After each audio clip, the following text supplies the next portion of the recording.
ಎಲ್ಲರಿಗೂ ನಮಸ್ಕಾರ. ನಾವು ಜುವಾರಿ ಜೈ ಕಿಸಾನ್ನಿಂದ ಮಾತಾಡ್ತಾ ಇರೋದು. ಇವತ್ತು ನೋಡ್ತಾ ಇರ್ಬೋದು ನೀವಲ್ಲಿ ನ್ಯಾನೋ DAP ಅಂತೇಳಿ ನಾವೊಂದು ಬೆಳಗಾವಿ ಜಿಲ್ಲೆ ಬೆಳಗಾವಿ ತಾಲೂಕಿನ ದೇವಗಿರಿ ಅಂತ ಒಬ್ಬ ರೈತರಿಗೆ ನಾವು ನ್ಯಾನೋ DAP ಅನ್ನು ಕೊಟ್ಟಿದ್ದೀವಿ. ಮೊದಲ ಒಂದು ಸ್ವಲ್ಪ ಇಷ್ಟ ಸಾಂದ್ರದಿಂದ ಬೆಳೆದಾಗ ಇವಾಗ ಅದನ್ನೇ ಸ್ಪ್ರೇ ಮಾಡಿದ್ದಾರೆ. ಯಾವ ರೀತಿ ರಿಸಲ್ಟ್ ಬರುತ್ತೆ ಅಂತೇಳಿ ಅವರಿಂದನೇ ಕೇಳೋಣ. ಸರ್ ನಿಮ್ಮ ಹೆಸರೇನು ರೀ? ನನ್ನ ಹೆಸರು ಜಮ್ಮಪ್ಪ ರಮಪ್ಪ ಅಂಕಿ ಅಂತ ಹೇಳಿ. ಇದು ಯಾವ ಊರಾಗ ಎಲ್ಲಿ ಬರ್ತದೆ ರೀ? ಇದು ದೇವಿಗೆರೆ ಬೆಳಗಾವಿ ತಾಲೂಕು ರೀ, ಬೆಳಗಾವಿ ಜಿಲ್ಲೆ ರೀ, ದೇವಿಗೆರೆ ಗ್ರಾಮ.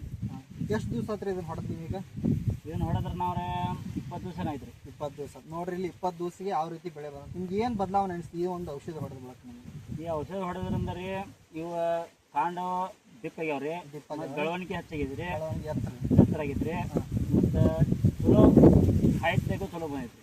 ಇದು ಎಲಿಯದ ಕಲರ್ ಅದು ಹೆಂಗ್ರಿ? ಮೊದಲು ಹೆಂಗತ್ರಿ? ಮೊದಲ ಮಳೆಯಾಗಿ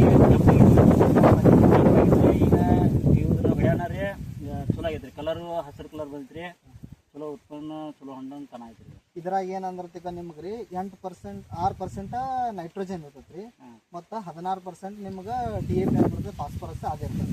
ಅದರಿಂದ ನಿಮ್ಗೆ ಬೆಳೆ ಭಾಳ ಚಲೋ ಆಗುತ್ತೆ. ಮುಂದೆ ರೈತರಿಗೆ ಏನು ಹೇಳಕ್ಕೆ ಇಷ್ಟಪಡ್ತೀವಿ? ಬೇರೆ ರೈತರಿಗೆ ಇದನ್ನ ಬಳಸೋದ್ರಿಂದ ಎಲ್ಲ ರೈತರಿಗೂ ಉಪಯೋಗ ಐತ್ರಿ, ಉಪಯೋಗ ಐತ್ರಿ. ಮತ್ತು ಬೆಳೆನೂ ಚಲೋ ಬರ್ತೈತ್ರಿ. ನಾವು ಗೊಂಜಾಳ ಕೊಡ್ದೇವ್ರಿ, ಗೊಂಜಾಳದಿಂದ ರಿಸಲ್ಟ್ ನಮಗೆ ಚಲೋ ಸಿಕ್ಕೈತ್ರಿ. ಅದರಿಂದ ಎಲ್ಲ ರೈತರಿಗೆ ಹೇಳ್ತಾನೆ ಇದನ್ನು ಉಪಯೋಗಿಸ್ರಿ. ಇದರಿಂದ ಎಲ್ಲರಿಗೂ ರೈತ ಚಲೋ ಆಗ್ತೈತಿ. Thank you. ನಮಸ್ಕಾರ.